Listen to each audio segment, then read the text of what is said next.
যতটুকু বিশ্বাস যে দিয়েছে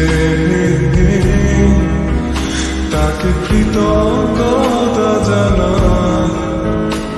সে দিয়েছে আমার অন্ধ চোখে আলো, যার বিশালতার মাঝে আমি একটুকু পাইনি ঠাই। তাকে কৃতজ্ঞতা জানাই। সে যে দিয়েছে আমার মহাশূন্য